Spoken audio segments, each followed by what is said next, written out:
Okay, folks, let's actually look at some ways to use these um, normally distributed variables in real life situations.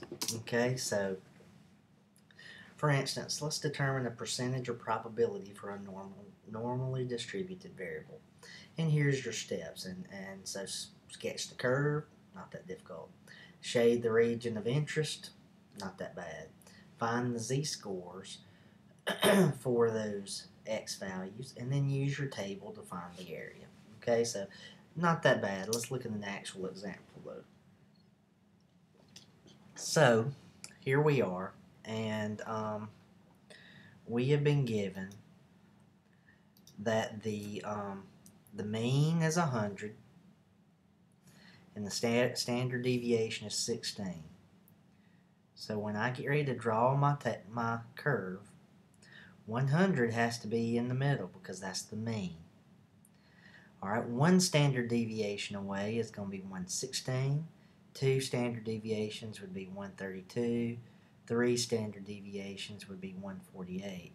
Now that's above the mean. Below the mean, one standard deviation would be 84. Below the mean, 100 minus 16. Two standard deviations would be 68. 100 minus 32, essentially, would be two standard deviations. And three standard deviations, if we subtract 16 from that again, would be 52. Okay, so we can draw our curve, and we know it's going to look something similar to this. Now mine is not perfect, obviously, because I draw it by hand, but pretend that's symmetrical, okay? Let's pretend that's symmetrical. All right, so our values that we have is what we're wanting to do is we're wanting to determine the percentage of people who have IQs between 115 and 140. So 115 would be somewhere right there. 140 would be somewhere approximately right in here. So what we're actually wanting to know, if you think about it, we're actually wanting to know this shaded area right here. We're wanting to know that shaded area right there. Okay? So we've already done step 1 and step 2. We sketched the curve. We marked off the shaded area. We're wanting to know the percent between there. So step 3, we need to take these x values, because these are in x. All of this is in terms of x.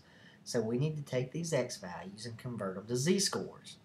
Well, how do we do that? Well, remember, z-score is x minus the mean over the standard deviation.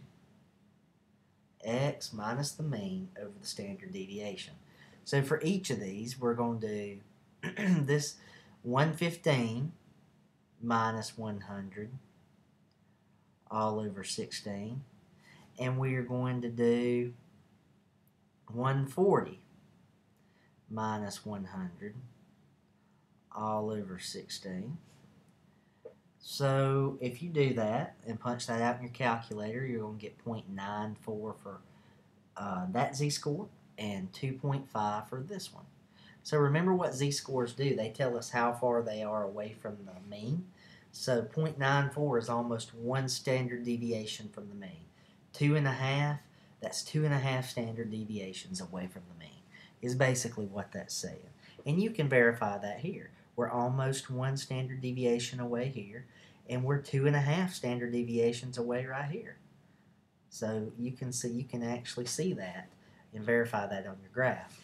Now, so that means this x value is now 0.94 as a z-score, and this x value is 2.5 as a z-score. Excuse me.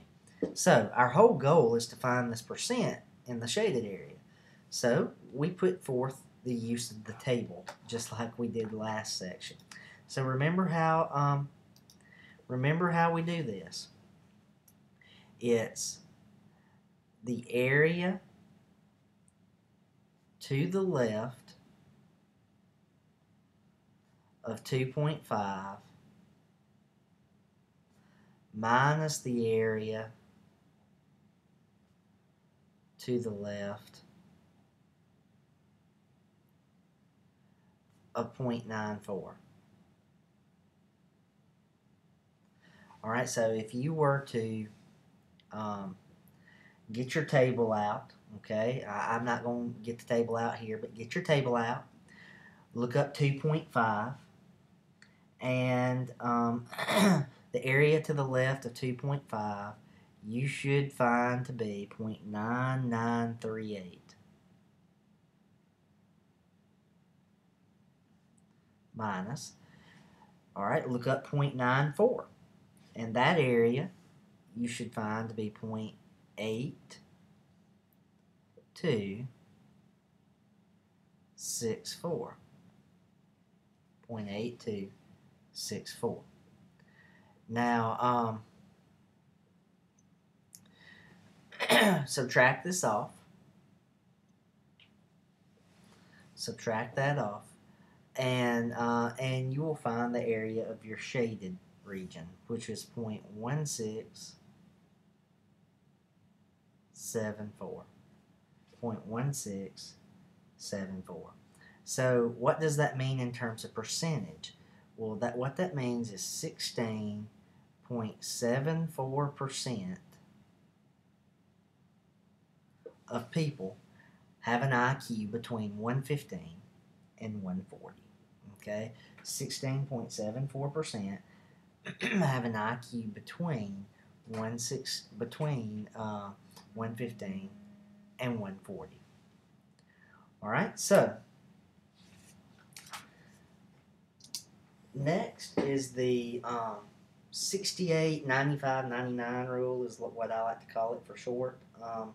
Basically what it says is that 68.26% of all observations on the normal curve lie within one standard deviation of the mean, 95.44% lie within two standard deviations of the mean, and 99.74% lie within three standard deviations of the mean. So this is just a way of summarizing how much of your data lies under the mean. And that's also why we say that most of the data is between -3 and 3, or 3 standard deviations from the mean. So,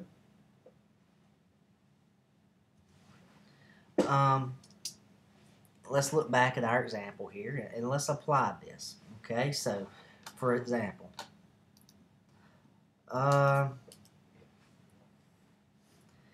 68.26% lie within one standard deviation of the mean. Well, the mean's 100 and the standard deviation is 16. So that means 68.26% lie between 84 and 116. Those are all within one standard deviation below the mean, one standard deviation above the mean. 95.44% of the data lies within two standard deviations of the mean. So remember, two standard deviations would be within 32 of 100, so it's going to be from 68 to 132. 2 times 16, 2 times the standard deviation. And then 99.74% lie within 3 standard deviations of the mean. So 3 times 16 is 48. So that's 48 above the mean, 48 below the mean. So that's going to be from 52 to 148. That would be how we could describe our IQ example using our 68, 95, 99 rule. Now, here's a visual example of that. 84 to 116, 68.26, 68 to 132, 95.44%, and 52 to 148, 99.74%. So there's your visualization of what I just wrote out there. All right, so now Finding observations for a specified percentage. To determine the observations corresponding to a specified percentage or probability for a normally distributed variable. Sketch the curve, shade your region. Use Table 2 to determine the z-scores for that region, and then find the x values from the z-scores. So basically what this is this is going backwards, okay? This is going backwards. So let's look at an example. And this is a common example because we're used to taking tests. Obtain and interpret the 90th percentile for IQs. So what does that mean? Well, in terms of our normal curve, 100 was the mean. The standard deviation was 16, and so these were our 3 standard deviations away. Okay, so this was our normal curve. So what is 90th percentile? 90th percentile. Well, basically, if I tell you that the percentile is the percentile is 90, well, what that means is this. That means that 90% of all the data, 90% of all the data lies to the of all the observations lie to the left of that value. 90% lie to the left. So this big area right here would be 0.90. Would be 0.90. Okay, 90%. Small area to the right, of course, would be 10%. Okay, since they have to add to give you 1. So here's what we're going to do. Take your table, and we're going to look for the area that is 90%. That has 90% to its left. Okay, 90% to its left. So what z-score has an area of 90% to the left? Okay, so get your table out, look for 90%, and what you should come up with from your table 2 that we've been using this whole time, you should find that a z-score of 1.28 has approximately 90% to the left. Okay, 1.28 has approximately 90% to the left. So this score is 1.28 in terms of z-scores. Now what we want to do, that means nothing to the average person. That's how we would interpret this with z-scores. But that means nothing to the average person. The average person's going to want to know what actual score do I have to make on the IQ test to be in that 90th percentile. Well, remember how we find this. Everything is changed to a z-score using this formula. So if we take this formula and we solve it for x, what we end up with here is this. Let me rewrite this. I'm sorry, folks. What we end up with here is this right here. X equals mu plus z times plus our z-score times our standard deviation. So x equals the mean plus the z-score times the standard deviation. It's taking this formula, solving it for x. Now why do we do that? Because now that we know the z-score, we know the mean, we know the standard deviation, we can plug those in. 1.28 times 16. We can plug those in, and that will give us our x value. That will tell us what x value corresponds to a z-score of 1.28. And when you do that, the x value that corresponds to that z-score is 120.48. So what does that mean in terms of the IQ test? The 90th percentile is 120.48. So that means 90% of people score below 120.48. 10% of people score above 120.48. So that's what it means in terms of going backwards, so to speak, with our percentiles. Okay? So hopefully that makes sense to you. Please ask your instructor if you have any questions at all.